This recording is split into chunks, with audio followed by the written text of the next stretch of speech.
ನಿನ್ನೆ ಸಂಜೆ ಸಮಯದಲ್ಲಿ ಏನ್ ಮರ್ಡರ್ ಆಗಿದೆ, ಆ ದುಡ್ಡಿನ ವಿಷಯದಲ್ಲಿ ಏನ್ ಮರ್ಡರ್ ಆಗಿದೆ ಅಂತ ಹೇಳಿ ಇವತ್ತು ಸಾರ್ವಜನಿಕರಲ್ಲಿ ಬರ್ತಾ ಇದೆ. ಮೀಟರ್ ಬಡ್ಡಿ ವ್ಯವಹಾರ ತುಮಕೂರಿನಾಗ ಅತಿ ಹೆಚ್ಚಾಗ್ತಾ ಇದೆ ಅಂತ ಹೇಳಿ ಇವತ್ತು ನಾವು ಹೇಳ್ಬೇಕು. ನಿನ್ನೆ ಯಾವಾಗ ನನಗೆ ಗೊತ್ತಾಯ್ತು ಆ ತಕ್ಷಣ ಅಲ್ಲಿ ಹೋಗಿ ಅಲ್ಲಿ ನೋಡಿದಾಗ ಒಂದು ಜನರಿಗೆ 1 ವರ್ಷ ಹಿಂದೆ, ಒಂದೂವರೆ ವರ್ಷ ಹಿಂದೆ ಹ್ಯಾಂಗಿಂಗ್ ಆಗಿ ಸುಸೈಡ್ ಮಾಡ್ಕೊಂಡಿದ್ದಾರೆ.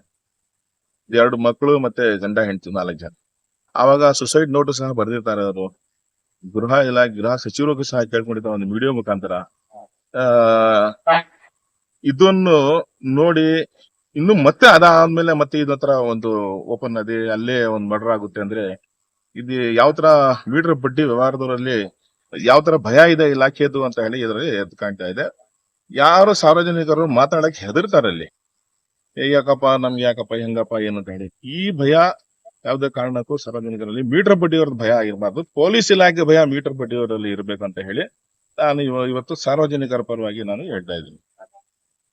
ಅಲ್ಲಿ ಜನ ಏನ್ ಹೇಳ್ತಾರೆ ಅಂದ್ರೆ ಪೊಲೀಸ್ ಇಲಾಖೆ ಹೆಲ್ಮೆಟ್ ಮತ್ತೆ ಲೈಸೆನ್ಸ್ ಇಲ್ಲ ಅಂತ ಹೇಳಿ ಭಯ ಸಾಮಾನ್ಯ ಜನಗಳಿಗೆ ಏನ್ ಭಯ ಹುಟ್ಟಿಸ್ತದಲ್ಲ, ಅದೇ ತರ ಈ ಮೀಟರ್ ಬಡ್ಡಿ ವ್ಯವಹಾರದವ್ರಿಗೆ ಮತ್ತೆ ರೌಡಿಸಮ್ ಗ್ಯಾಂಗ್ ಕಟ್ಕೊಂಡು ಗ್ಯಾಂಗ್ ವಾರ್ ಏನು ತುಮಕೂರು ನಡೀತಾ ಇದೆ. ಅಲ್ಲಲ್ಲಿ ಮಚ್ಚು ಲಾಂಗ್ ಇಟ್ಕೊಂಡು ಹೊಡೆದಾಟ ಮಾಡೋದು ಎಲ್ಲ ಮಾಡೋದು, ಜನರ ಭಯ ಉಂಟಾಗ್ತಾ ಇದೆ. ಹೊರಗೆ ಹೋಗಿ ಹೆಂಗಪ್ಪ ಬರೋದು ಅಂತ ಅನ್ನೋದು ಸಾಮಾನ್ಯ ಜನರ ಬದುಕಲ್ಲಿ ಕಷ್ಟ ಅಂತ ಕಾಣ್ತಾ ಹೇಳಿ ಇವತ್ತು ಅಲ್ಲಿ ಏನು ಸಾರ್ವಜನಿಕರು ಮಾತಾಡ್ತಿದ್ರಲ್ಲ ಆ ವಿಷಯಗಳು ನಾನು ಇಲ್ಲಿ ಇವತ್ತು ವಿವರಪಡಿಸ್ತಾ ಇದ್ದೀನಿ. ತಕ್ಷಣ ಇಲಾಖೆ ಒಳ್ಳೆ ಕೆಲಸ ಮಾಡ್ತಾ ಇದೆ, ಇಲಾಖೆ ಬಗ್ಗೆ ನಾ ಆರೋಪ ಏನ್ ಮಾಡ್ತಾ ಇಲ್ಲ. ಆದ್ರೆ ಇವತ್ತು ಸಾರ್ವಜನಿಕರಲ್ಲಿ ಏನು ಆಕ್ರೋಶ ಕಾಣ್ತಾ ಇದೆಯಲ್ಲ, ಆ ಆಕ್ರೋಶಕ್ಕೆ ಒಂದು ಕಡಿವಾಣ ಆಗ್ಬೇಕು ಅಂತ ಹೇಳಿ ನಾನು ಇವತ್ತು ಇಲಾಖೆ ಮುಖಾಂತರ ಕೇಳ್ಕೊತಾ ಇದ್ದೀನಿ. ಅದೇ ತರ ಏನು ಡ್ರಗ್ಸ್ ಇಂದ ಏನು ಸಿಕ್ಕಾಪಟ್ಟೆ ಹಾವಳಿ ಏನ್ ಜಾಸ್ತಿ ಆಗಿದೆ, ಡ್ರಗ್ಸ್ ಪೆಟ್ಲರ್ ಆಗ್ಲಿ, ಡ್ರಗ್ಸ್ ರಿಟೈಲರ್ ಆಗ್ಲಿ ಅಥವಾ ಡ್ರಗ್ಸ್ ಸಪ್ಲೈ ಯಾರಿದ್ದಾರೆ ಅವ್ರನ್ನ ಯಾವ ತರ ಕಡಿವಾಣ ಹಾಕ್ಬೇಕು ಅಂತ ಇಲಾಖೆ ಗಮನ ಕೊಡ್ಬೇಕು.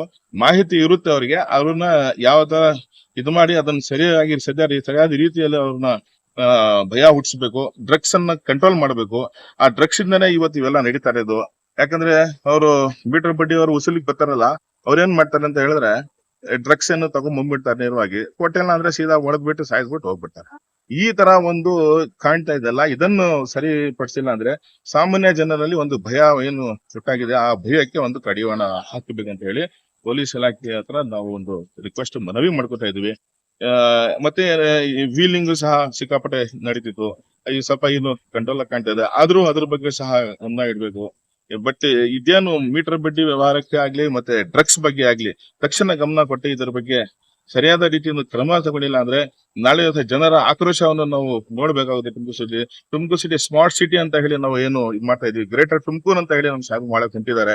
ಅದಕ್ಕೆ ಇದು ಪೊಲೀಸ್ ಇಲಾಖೆ ಸಹಕಾರ ನೀಡಿ ಸರಿಯಾದ ರೀತಿಯಿಂದ ಏನು ಯಾರು ಈ ತರ ರೌಡಿಸಂ ಮಾಡಿ ಈ ತರ ಭಯ ಹುಟ್ಟಿಸ್ತಾರೆ ಅಂತವ್ರನ್ನ ಸರಿಯಾದ ರೀತಿಯಿಂದ ಪಾಠ ಕಲಿಸ್ಬೇಕು, ಅವ್ರ ಎಡಮುರಿ ಕಟ್ಟಿ ಹಾಕ್ಬೇಕು. ಅವ್ರನ್ನ ಈ ತರ ಮಾಡೋರ್ನ ಈ ತರ ಕೃತ್ಯಗಳನ್ನು ಪಬ್ಲಿಕ್ ಅಲ್ಲಿ ಏನ್ ಮಾಡ್ತಾರಲ್ಲ ಅಂತವ್ರು ಯಾರಿದಾರ ಅವ್ರ ಬ್ಯಾಕ್ ಗ್ರೌಂಡ್ ಚೆಕ್ ಮಾಡಿಸಿ ಅವ್ರನ್ನ ತಕ್ಷಣ ಅವ್ರನ್ನ ಸರಿ ಮಾಡಬೇಕು.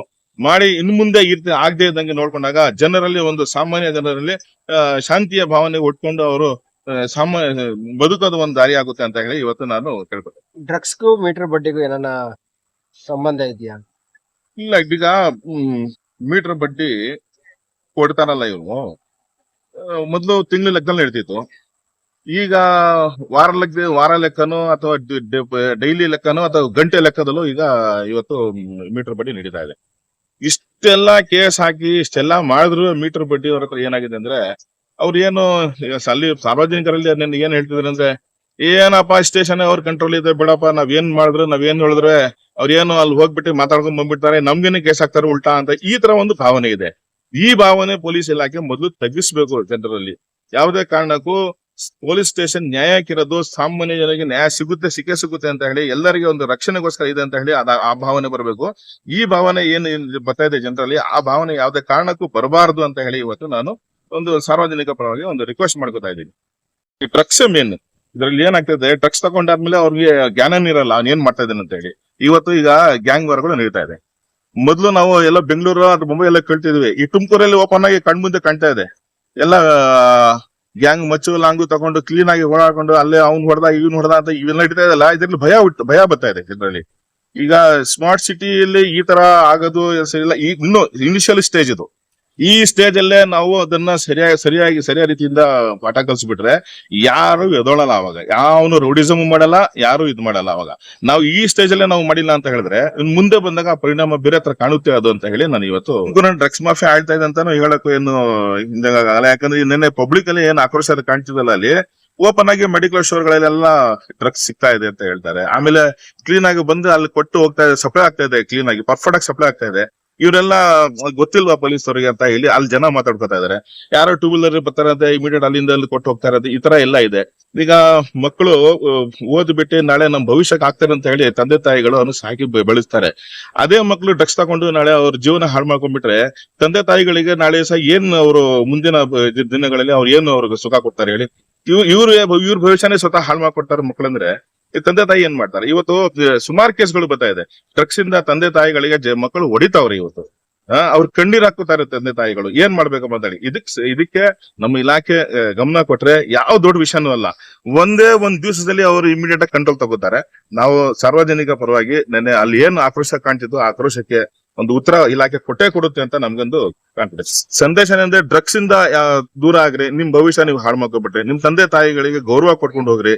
ನಮ್ಮ ರಾಜ್ಯದ ಸಂಸ್ಕೃತಿ ಏನಿದೆ ಅಂದ್ರೆ ನಾವು ದೊಡ್ಡವ್ರನ್ನ ಬೆಲೆ ಕೊಟ್ಕೊಂಡು ಗೌರವ ಕೊಟ್ಕೊಂಡು ನಾವು ಹೋಗಿರೋ ಬಂದಿರೋ ನಮ್ಮ ಸಂಸ್ಕೃತಿ ಇವತ್ತೇನು ಬೆಳೀತಾ ಇದೆಲ್ಲ, ಈ ಡ್ರಗ್ಸ್ ಏನು ನಿಮ್ಗೆ ಏನು ಡೆವಲಪ್ ಆಗಕ್ ಬಿಡಲ್ಲ. ಇದರಿಂದ ನಾಶನೇ ಆಗ್ತೀವಿ, ಹಾಳಾಗ್ತೀವಿ. ಬಿಟ್ರೆ ನಮ್ ದೇಹನೂ ಹಾಳಾಗ್ ಹೋಗುತ್ತೆ, ನಾವು ಹಾಳಾಗ್ ಹೋಗ್ತೀವಿ, ನಮ್ ಫ್ಯಾಮಿಲಿನೇ ಕಂಪ್ಲೀಟ್, ನಮ್ ಕುಟುಂಬನೇ ಕಂಪ್ಲೀಟ್ ಹಾಳಾಗ್ ಹೋಗುತ್ತೆ. ದಯವಿಟ್ಟು ಎಲ್ಲರೂ ಯುವಕರು ಇದ್ರ ಬಗ್ಗೆ ಗಮನ ಕೊಟ್ಟು ಇದರಿಂದ ದೂರ ಆಗ್ರಿ, ನಿಮ್ ಭವಿಷ್ಯವನ್ನು ರೂಪಿಸ್ಕೊಳ್ರಿ ಅಂತ ಹೇಳಿ ನಾನು ಇವತ್ತು ಕೇಳ್ಬೋದು.